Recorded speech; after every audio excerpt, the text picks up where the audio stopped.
The Lone Star State, a symbol of pride, independence, and American resolve. But how was that Lone Star, still emblazoned on the Texas flag, born? Not from compromise, not from diplomatic concession, but from the fire of a revolution. From Gonzales to the Alamo, and on to San Jacinto, Texas won, through blood, the right to exist as a nation. How did a land of scattered settlers and isolated ranches turn, in a few months, into the republic that changed the fate of the United States?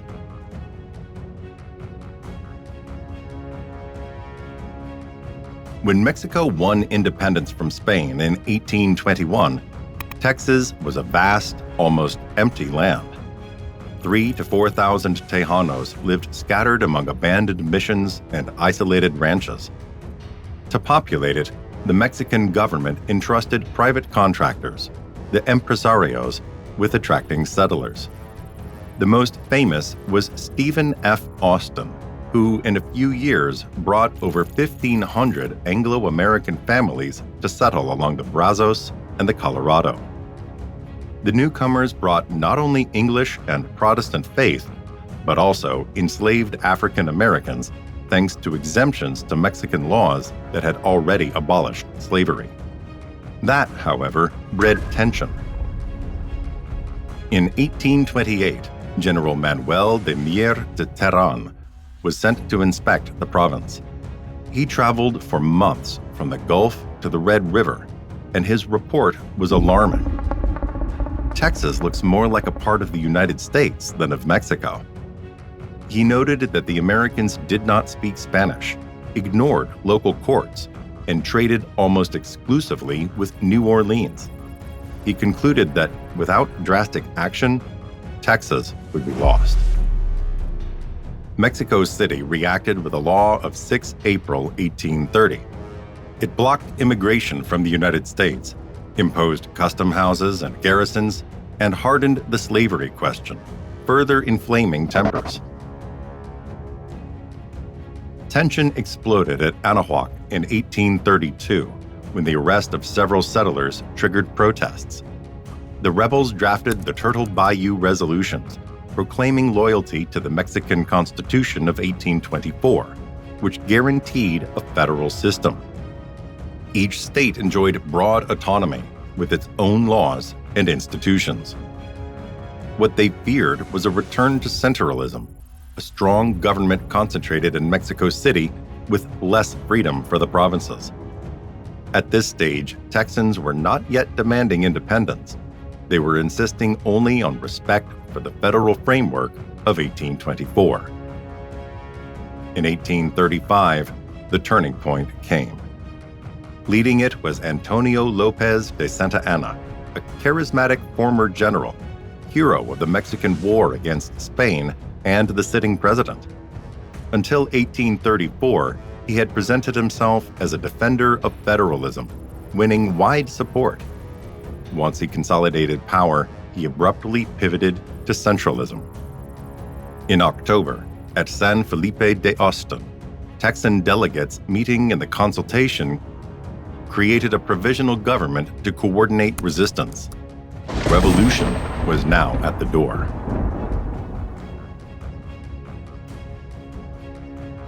On 2 October 1835, on the banks of the Guadalupe River, the clash that ignited the revolt took place.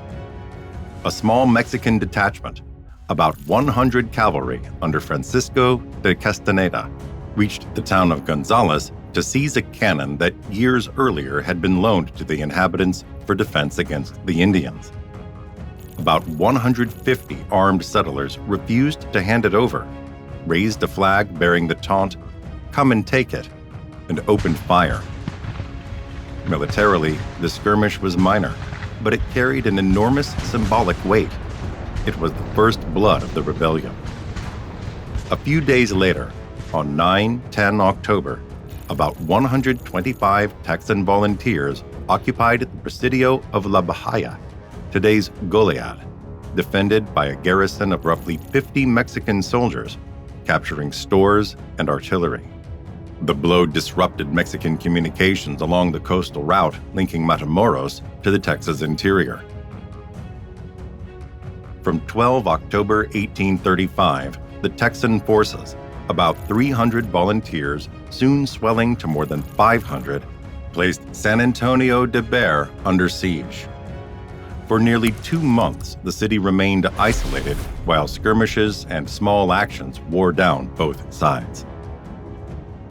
Tension rose again on 28 October, when some 90 Texans, including James Bowie and James Fannin, clashed with 400 to 450 Mexican soldiers at Mission Concepcion near San Antonio. Sheltered by trees and terrain, the Texans repulsed a numerically superior attack. On 26 November, in the same sector, came the so-called grass fight. Around 400 Texans intercepted a convoy escorted by 100 to 150 Mexican horsemen, believing it carried pay for the troops. The load proved to be hay and forage for the cavalry. Disappointing as it was, the episode strengthened the sense that the siege of San Antonio was grinding down the enemy. Finally, between 5 and 9 December 1835, the Texans launched a direct assault on San Antonio de Bexar. The rebel army numbered about 700 under Edward Burleson, though not all took part in the final push. The Mexican forces, around 400 soldiers led by General Martin Perfecto de Cos, barricaded themselves in the town and in the Alamo complex. Guided by volunteers such as Ben Milam, who fell in action on 7 December, the Texans advanced house by house until Cos was forced to capitulate on 9 December.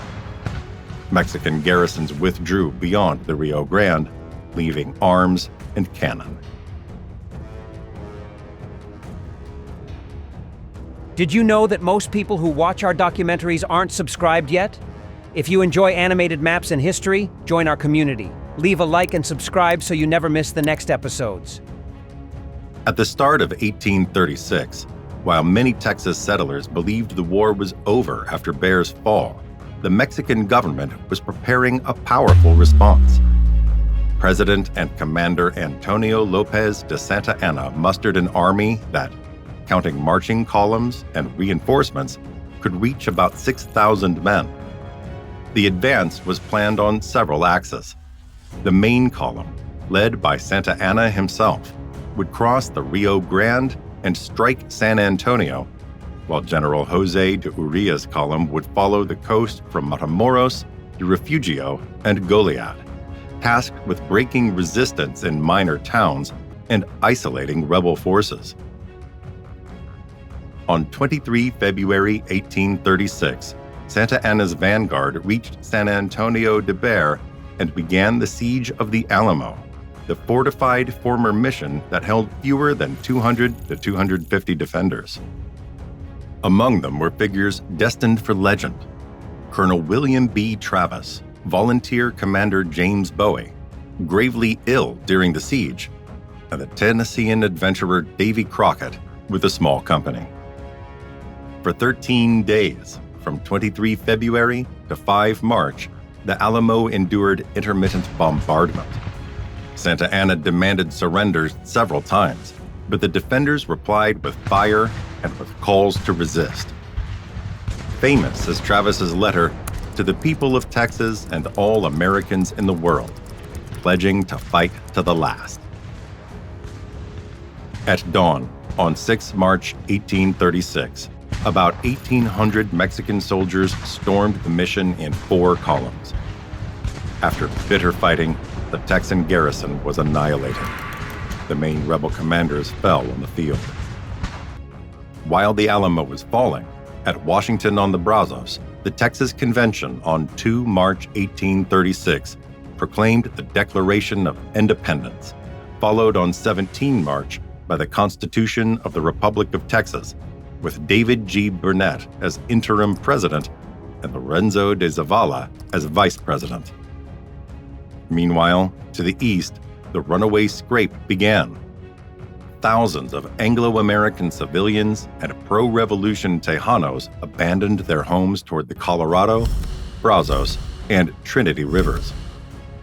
In Gonzales, the town that had fired the first shot, residents on 13 March 1836 burned houses and warehouses rather than leave them intact for the Mexican army, a symbolic act that showed how far people would go to deny resources to the enemy. General Sam Houston, newly appointed commander of the Texan Army, avoided direct battle and withdrew to gain time and reorganize. Along the coast, Urria's column advanced on the Matamoros Refugio Goliad line, dealing heavy blows to Texan outposts. The war was entering its most dramatic phase.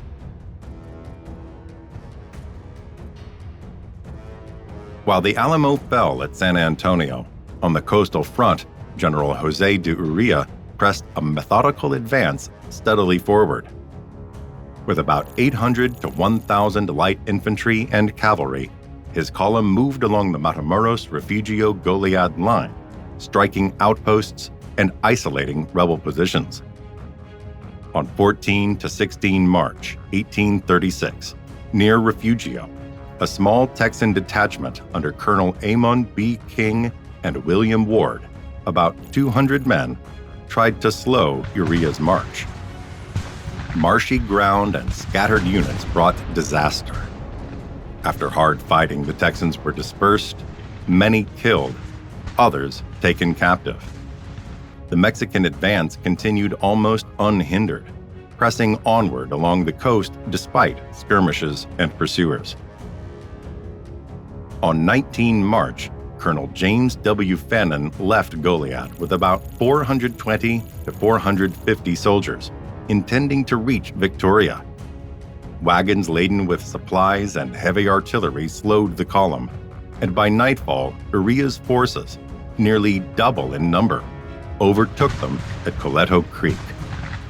The Texans formed a defensive square on open ground, repelled several assaults, and fought for hours beneath a burning sun without water. On the morning of 20 March, surrounded and beyond any hope of relief, Fannin accepted terms of imprisonment. But the tragedy was not over. On 27 March 1836, Palm Sunday, by direct order of Santa Anna, about 342 Texan prisoners were led outside Presidio La Bahia and shot in small groups. Only a few survived, thanks to lucky escapes or the clemency of Mexican officers. The Goliad massacre shook Texas and international opinion. It became a battle cry. Remember Goliad, standing beside Remember the Alamo, and it increased pressure on Sam Houston to lead the Texans toward a decisive victory across camps, settlements, newspapers, and distant capitals alike.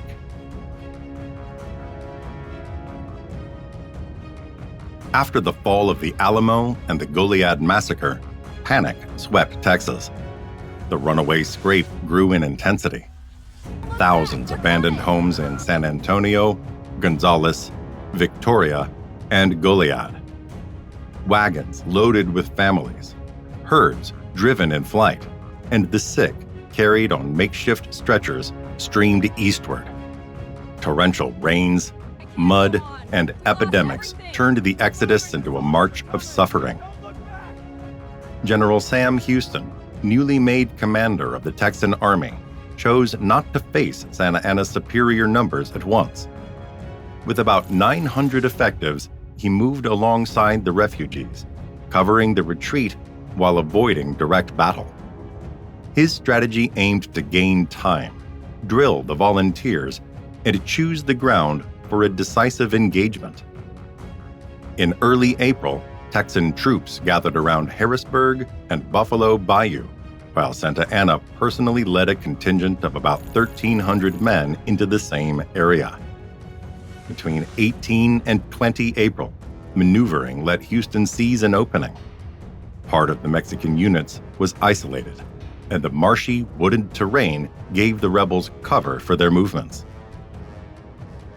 On 21 April 1836, in early afternoon, Houston ordered the attack. In just 18 minutes, roughly 900 Texans fell upon the Mexican camp, catching it by surprise as many soldiers resisted. The Mexican line collapsed, and the clash swiftly turned into a rout. In the hours that followed, hundreds were killed or captured. Texan losses were minimal: 9 dead and just over 25 wounded, against hundreds of Mexican dead and more than 700 prisoners. The next day, 22 April, President General Santa Anna was captured while trying to flee disguised as a common soldier. Recognized by prisoners and Texan officers, he was brought before Houston. With the Supreme Commander in custody and Mexican columns in disarray, the Texan Provisional Government had the chance to negotiate an end to hostilities.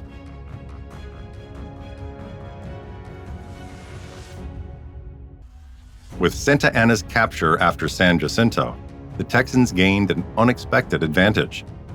On 14 May 1836, at Velasco, today's Surfside Beach, 2 documents were signed: a public treaty calling for a ceasefire and the withdrawal of Mexican troops south of the Rio Grande, and a secret treaty by which Santa Anna, as prisoner, recognized Texas independence and accepted Rio Grande as the boundary.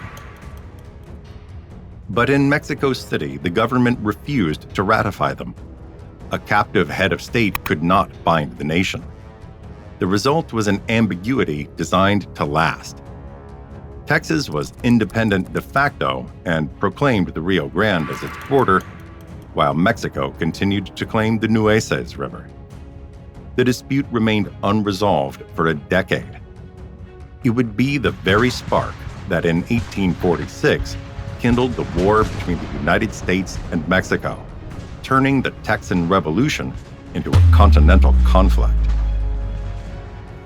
If this journey through history intrigued you, remember to subscribe, leave a like, and share the video. You'll help bring new maps, new battles, and new stories to light. And in the comments, tell us, which episode of the Texas Revolution struck you most?